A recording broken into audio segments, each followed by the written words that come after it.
I want you to imagine a universe where the most valuable resource in existence isn't oil, and it isn't fresh water. Right. And it certainly isn't currency.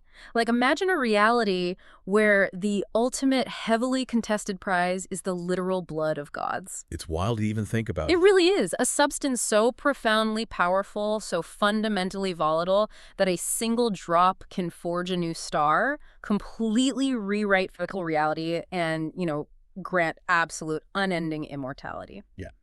Welcome to this deep dive. Mm-hmm. Today we are immersing ourselves in a truly massive stack of sources. Mm-hmm. We've got the epic science fiction and fantasy saga. Mm-hmm. Gold is the Blood of the Gods by Archie Golden, along with its incredibly dense companion guides. Oh, they are so dense. Literally dense, yeah. We are looking at everything from the cosmology and royal bloodlines of this universe to the brutal kind of decaying enemy empires that are just desperate to tear it all down. It is a staggering amount of world building to sift through. I mean, we're talking about historical timelines that span trillions of years. Trillions, yeah. And entire galactic superclusters being used as, like, tactical battlefields. Not to mention these cosmic entities that exist entirely outside the flow of standard time. But our mission today isn't just to recap an action-packed space opera about, celestial beings clashing with reptilian warlords. And that is a fun part of it. Oh, for sure. But we're going to explore this saga as a vast, really fascinating thought experiment. Because if you strip away the plasma dragons and the magic, at its core, this is a story about the economics of resource scarcity. Exactly. The psychological terror of extinction and, well, the ultimate devastating cost of survival. Okay, let's unpack this. We have to start at the top of the cosmic food chain with the creators, right? The rulers of this universe, the celestial copper ones. Right, because to fully grasp the sheer scale of the conflict, you have to understand the nature of the prize itself. The celestial copper ones are this race of immortals, characterized by their shimmering copper skin. Yeah. And they rule from this hidden, heavily shielded dimension known as Turtle Island, which is, it's this really beautiful nod to indigenous North American cosmology, right? The idea of a foundational life-sustaining landmass. Yes, exactly. But here it's scaled up to this massive, multi-dimensional capital city that's protected by literal living stargates. It's a fitting scale for an empire that has endured for ages. Yeah. But their defining trait, like the actual reason they are hunted, is what flows through their veins. They don't have blood. They have aurum vitae. Right? Aurum vitae. Yeah. Liquid gold. The Mythology Companion Guide states that before time even existed, there was the first source, which was this boundless singular consciousness. Okay. And it created a living star called Aurum Sol, the first sun. As this sun dreamed of creating universes, droplets of radiant golden essence just fell from its core. Those droplets eventually became the ancestors of the celestial copper ones. I kept trying to wrap my head around the mechanics of this liquid gold while reading the guides, because it's not just shiny plasma, right? No, not at all. The best way to understand it is to think of aurum vitae as the universe's ultimate stem cells. That's a great way to put it. Yeah, because in human biology, a stem cell is a blank slate that can be programmed to become like muscle or bone or tissue. The golden blood is unprogrammed, raw reality. Completely raw. So when a celestial copper one exerts their willpower, they are basically telling this cosmic stem cell what to become. If they expose it to a vacuum and command it to fuse, it rapidly synthesizes hydrogen and ignites a thermonuclear reaction, literally forging a star. Yeah. Or if they command it to repair cellular decay, it becomes a literal fountain of youth. It's the coding language of creation in fluid form. Which is terrifying. A terrifying amount of power to consolidate, absolutely. And the first source seemingly understood this risk, which is why, over trillions of years, this power was genetically divided into 6 great royal houses. Right. It's basically a biological system of checks and balances. Yeah. The first source didn't want one single being possessing the ability to bend reality, wage war, and see the future all at once. The division of labor here is brilliant, honestly. Like, instead of listing them all, you just need to look at how they rely on each other. You have House Golden, the ruling class. They possess the raw reality-bending traits. And our main character, Princess Ari Golden, belongs to this lineage. Exactly. But they can't govern without House Mott, the archivists, because Elder Mott and his scholars are the only ones who can actually read the Akashic records. Which functions as the universe's ultimate cloud storage, right? Basically, yeah. The Akashic records contain the quantum telemetry of every event, every thought, every atom since the Big Bang. House Mott processes this infinite data just to advise the rulers. Right. And they are physically protected by the martial houses like House Ra. General Khepri Ra and his legions have blood that naturally metabolizes solar radiation into kinetic energy. It's so cool. It's insane. They summon the Spear of Solar Judgment entirely from their own veins. Then you have House Solaris, the Star Speakers, and House Skyfire, the Guardians. If we connect this to the bigger picture, this division of power created an incredibly stable, though somewhat stagnant, utopia. For trillions of years, these gods governed with a strict philosophy of stewardship. Right, they weren't conquerors. Exactly. Their mandate was to protect life, seek truth, honor creation, and maintain balance. They built infrastructure, not artillery. They saw themselves as custodians of the cosmos. Yeah, but there is an inherent inescapable tragedy in their existence. When you possess the ultimate biological resource, peace is merely an illusion waiting to be broken. The golden blood doesn't just make you a god, it makes you the universe's most valuable commodity. That's the core of it. Yeah. Wait, pause for a second, because this has been bugging me since chapter 3. We haven't mentioned House Suns, the oracles. Ah, yes. The lore says the oracles exist outside of normal time and can witness all possible futures simultaneously. If they have a biological mechanism for precognition, how on earth are they losing this war? Shouldn't they have seen the enemy coming a million years in advance? That is the paradox of precognition in this universe. The oracles don't see a single, fixed timeline. They see a quantum tree of probabilities. Okay, so like branching paths. Right. They can predict logical outcomes based on rational actors. What blinded the oracles was the sheer irrational chaos born from absolute desperation. The enemy they faced didn't act out of strategy, they acted out of a primal terror that defied logic. Oh, wow. Yeah, you cannot predict the actions of an opponent who is willing to destroy themselves just to survive one more day. Which brings us to that desperate enemy. Because having a perfect, immortal society is a lovely thought experiment, but it begs a darker question. It really does. What happens when the immortal and perfect are discovered by the doomed and the desperate? Enter the Serakim Empire. The Serakim represent a terrifying contrast to the celestial copper ones. While the gods were born in the radiant light of the first sun, the Serakim evolved in the void regions. Which sounds awful. It is. This is a harsh, decaying sector at the absolute furthest edge of existence, where stars burn out rapidly and these cosmic radiation storms just ravage entire solar systems. They are a highly advanced reptilian species shaped by a totally merciless environment. And I want to push back hard on anyone writing them off as the standard, one-dimensional, evil alien conqueror trope. Oh, absolutely. They aren't that. No, if you actually dig into their history in the companion guides, their motivation is incredibly tragic. Their entire species is afflicted by a genetic condition called the Stone Curse. Yeah.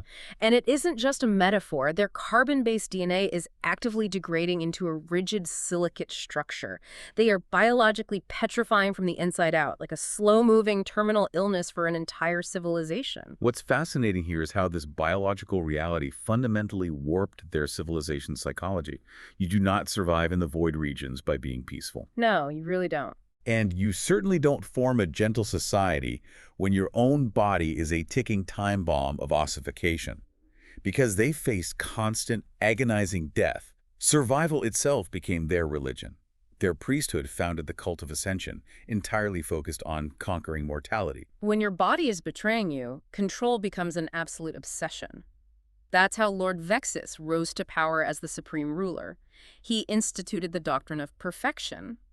To Vexus, weakness is a disease that must be purged, and forced evolution is the only cure. He weaponized their desperation completely. He really did. It shifted their entire society into a war economy focused entirely on finding a cure. And when ancient Serakim explorers uncovered star maps referencing the celestial copper ones, the myth of the golden blood became a reality. They found hope. Yes, they realized that this cosmic stem cell, this aurum vitae that can rewrite reality and heal any decay, is the exact specific antidote to their silicate degradation. So if we look at this through the lens of our thought experiment, this is not a traditional war. They aren't fighting over territory or political ideology or wealth. Not at all. It is a war of physiological necessity. The gods are walking, breathing reservoirs of the one medicine that can save the Serakim from extinction. To Lord Vexus, the celestial copper ones aren't divine entities. They are simply a biological resource to be aggressively harvested.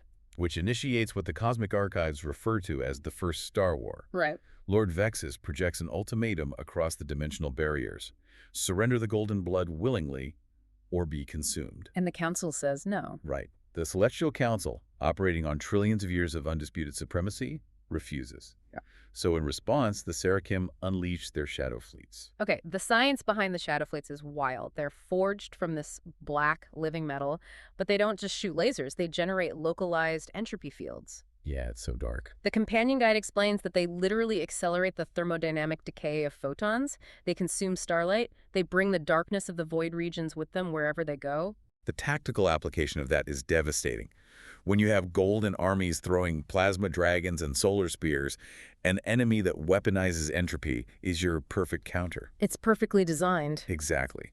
The fall of Turtle Island's 7 sacred suns is the catastrophic turning point. Those suns power the dimensional shields of the celestial capital. The Shadow Fleet systematically drain their stellar energy, plunging the immortal city into darkness, which allows the Serakim to breach the gates. And once the shields fall, the true horror of treating sentient beings as a natural resource really begins. The Serakin deploy the Golden Blood program, orchestrated by a warlord named Zorkal, whose official title is the High Harvester. Zorkal represents the absolute grim extreme of resource extraction. He establishes industrial harvesting camps on conquered planets. Captured celestial warriors, beings who have lived for billions of years, are strapped into massive centrifuges. Ugh, it's brutal. It is. The machinery physically extracts the Aurum Vitae directly from their veins. The sacred creation code is then crudely processed into raw fuel for the shadow fleets and into experimental genetic therapies for the Serakim elite. The agony of the gods is literally powering the very war machine that is exterminating them. But here's where it gets really interesting. As the capital is burning, Prince Azari and Queen Nia break into the deepest vaults of the Akashic records, and they uncover 2 massive paradigm-shifting twists. Right. First, the Serakim and the Celestial Copper Ones weren't always enemies. Millions of years ago, the gods actually engineered the ancestors of the Serakim to serve as guardians. Yeah. But when a cosmic cataclysm occurred, the gods retreated behind the shields of Turtle Island and abandoned the Serakim in the void regions to die. It is a devastating revelation that shatters the gods' myth of their own inherent benevolence. They realize they are fighting a monster of their own ancestors' creation. The stone curse itself might be a byproduct of being abandoned in the irradiated void. The gods caused the very disease destroying their enemy. And the second twist is happening right now, in the present day. The reason the entropy shields were so easily bypassed is because there is a traitor on the Celestial Council. It's such a huge betrayal. Huge! An immortal god secretly allied with Lord Vexus, trading defense schematics in exchange for a promise that their specific family lineage would be spared from the harvest. Think about the psychological devastation of that betrayal. For trillions of years, the Celestial Copper Ones existed in a state of absolute, unchallenged security. They never evolved the emotional capacity to process paranoia or suspicion or vulnerability. They didn't have to. Right. Now, their floating temples are crumbling, their people are being farmed like cattle, and they realize they cannot even trust the god standing next to them. The socio-economic fabric of their utopia completely disintegrates under the pressure of scarcity and fear. General Khepri Ra is out there fighting street by street in the Eternal City, but traditional military tactics are just useless. You cannot outfight an enemy that has absolutely nothing to lose. No, you can't. Millions of gods are dying in dimensional storms. Prince Azari, who carries the dormant genetic traits of all 6 royal houses in his bloodline, he realizes that fighting harder won't win a war against extinction. He needs a miracle. Which forces Azari to look not to his armies, but to his origins. Azari and Queen Nia descend deep beneath the foundations of Turtle Island, navigating these tunnels carved from living crystal until they reach the last gate. Right. This is a primordial portal that predates the physical universe. It connects directly to the first source, the original ocean of consciousness, from which their entire species was born. And right before he steps through, Azari is confronted by the Oracle of Sens. The Oracle delivers this crushing prophecy. Azari will either save creation today or he will destroy it entirely. There is no compromise. And to make this burden infinitely heavier, Azari has just interrogated a captured Serakim commander. He learns that Emperor Vexus himself is in the final, agonizing stages of the stone curse. Oh, wow. His organs are literally turning to glass as he commends the siege. That piece of intelligence completely reframes the ethical landscape for Azari. Yes, Zorkal's harvesting camps are an atrocity. Yes, the Serakim are committing mass slaughter. Yeah. But their core motivation isn't malice, it's a desperate primal terror. As we talked about earlier, the line between villain and victim just vanishes. The Serakim are monsters birthed by the fear of their own mortality, a mortality the gods themselves may have indirectly caused. Exactly. I want you to put yourself in Azari's shoes for a minute. Let's really look at this moral crucible. You are standing at the last gate. You are about to tap into the first source, granting you the limitless power of creation itself. Right. Your enemy is currently burning your civilization to ash and draining your people's blood. But you also know they are only doing it because they are terrified dying victims of a plague your ancestors ignored. Do you wipe them out entirely to save your family? Do you commit a definitive genocide in order to prevent a genocide? It's an impossible choice. If Azari uses the first source to simply obliterate Lord Vex's and disintegrate the Shadow Fleets, he proves that the doctrine of perfection was right all along. He proves might makes right. Yes. He validates the Serakim's worldview that the universe belongs only to the strong and that the gods are just tyrants who happen to have better public relations. He would save the physical structures of Turtle Island, but he would permanently destroy the moral soul of the Celestial Copper Ones. He'd become exactly what he's fighting. But Azari is brilliant, and he makes a universe-altering decision that nobody, not Vexus, not the traitorous council member, and maybe not even the oracles anticipated. Quite a twist. He steps into the first source, and he does not forge a weapon. He doesn't target the Serakim at all. Instead, he targets the ultimate resource. He uses the infinite power of the first source to fundamentally alter the biological mechanics of the Aurum Vitae across all realities. This raises an important question about how we systematically resolve conflicts. Azari recognizes that as long as the golden blood can be stolen and utilized as a tool for domination, the cycle of violence is inevitable. Someone will always want it. Exactly. Yeah. If it's not the Serakim today, it will be another desperate empire tomorrow. The scarcity and power of the resource guarantee perpetual war. So, he rewrites the cosmic physics of the blood. He changes its programming so that its divine, star-forging properties will now only respond to physiological and emotional harmony. The mechanics of this change are genius. It means the blood can no longer be forcibly extracted in Zorkal's laboratories. It can no longer be processed into fuel for entropy engines or weaponized into solar spears. Right. If you torture a god to take it, or if you try to use it for conquest, the Aurum Vitae instantly becomes inert, useless fluid. It just loses all its creation code. But by doing this, Azari also extends the ultimate grace. Because the Serakim are genuinely suffering from the stone curse, the blood recognizes their biological need for healing. It cures their petrification, freeing them from their terminal illness, but it permanently strips them of the ability to use that healing to conquer others. It is a profound systemic resolution. Azari didn't win the war by having superior firepower or by committing genocide. He won the war by rendering the underlying economic and biological reasons for the war entirely obsolete. He removed the utility of the prize. Yes.